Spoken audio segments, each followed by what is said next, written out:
Alarming and disturbing rise of vandalism of Hindu temples in Canada has now resurfaced. Another temple of the Hindu community has been vandalized in Defaced in Canada. What is happening there in the country? These are targeted attacks of initiating, at least with the symbol and the signal that they are sending. Let's just quickly read what is written. Sant Bhindranwale is a martyr. Terrorist Bhindranwale, who had led mayhem in Punjab, is being called a saint on the wall that is being defaced of a Hindu temple. This is a Ram temple in Ontario in Canada. Also, as you can see on your screen, the visuals of the temple show that it's written Hindustan Mudabad. So anti-India slogans, anti-Hindu slogans, and it appears to be the pro-Khalistan supporters. India in Toronto has given out a statement. We strongly condemn the defacing of the Ram temple in Ontario. These are anti-India graffitis. We have asked the Canadian authorities to investigate and take prompt action. Remember, for the Indian devotees there to be finding such temples on a weekly basis now have been very disturbing. Many of them are now living in fear because this could be the first signal what's happening. I want to quickly bring in India Today's Foreign Affairs editor Geeta Mohan for the latest on that. Geeta, this is clearly a disturbing rise that we are noticing of vandalism and defacing of Hindu temples, and if the Canadian authorities do not take strict action, this could go on for much worse. What exactly happened? What are you picking up of India's reaction?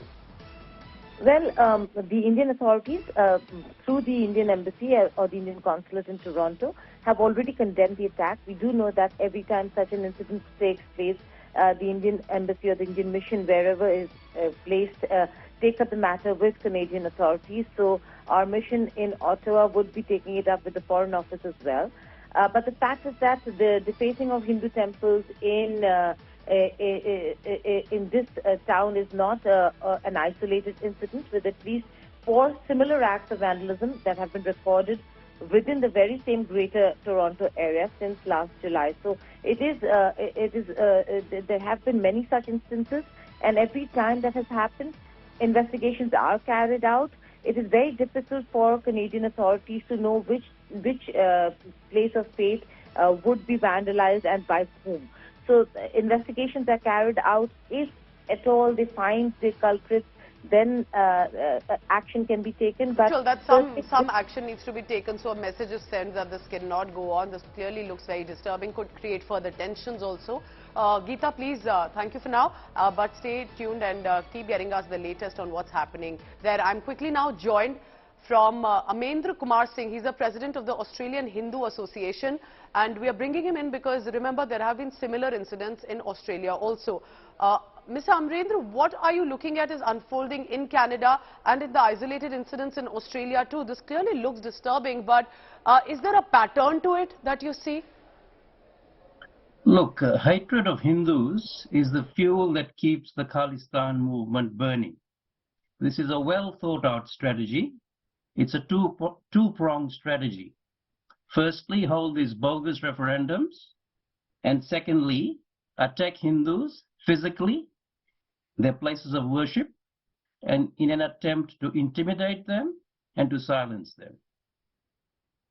Amendra, what do you want the Canadian authorities to do if they are listening to you right now, or even in Australia for that matter? Because this does not look like a random isolated incident anymore. We have seen at least 4 to 5 incidents now in 2 countries, and it comes from, as it looks like, after either a pro-Khalistan protest or by the symbols or sloganeering that clearly is reflective of that.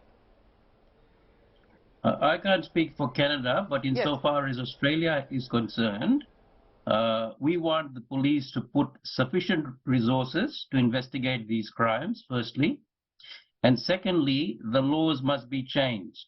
Vilification of religious places of worship must become a serious criminal offense to provide a deterrent. But even in Australia, are you satisfied with the action that is being taken yet? Because there have been at least instances not just of vandalism but also of physical attacks. So are you content yet? Do you think there needs to be a stricter action that the police and administration must take? No, we are not satisfied. We are pressuring the police. We are providing the police with evidence. And hopefully there will be some action. The AHA has provided a list of over 10 witnesses and victims in the recent attacks. We have over 30 videos which we've downloaded, which we'll provide to the police. So from our side, we're giving every possible evidence. The ball's in the court of the police to investigate properly and charge the persons who were involved in the attacks. One more question, because the Indian diaspora in Australia is a very prominent population there as well, their numbers, and many of them are starting to settle in Australia too. What is the current situation? Is there fear? Is there any sort of insecurity that you're feeling? Do you want more support as an assurance to be coming in from the country's government too? Obviously, law and order is a government issue. It's the duty of the government, whether it's the state government of a particular state or territory, to ensure the safety of citizens. So it is up to the relevant police, in this case the Victorian police, to firstly properly investigate the matter, charge those persons involved, and prosecute them properly, so it's a deterrent to ensure that things like this do not happen in the future. Mr. Kumar Singh, President, Australian Hindu Association, thank you so much for joining and speaking to India Today right now. Remember, there are these similar instances that are taking place in Canada and Australia, and for the Indian population, it is living in uncertainty also, because they don't know if that next temple or someone could be attacked. Thank you so much. Take care of yourself, Mr. Amrinder Kumar Singh, and we'll continue to track the latest, asking the Canadian authorities to ensure that they take action, find and recognize the culprits.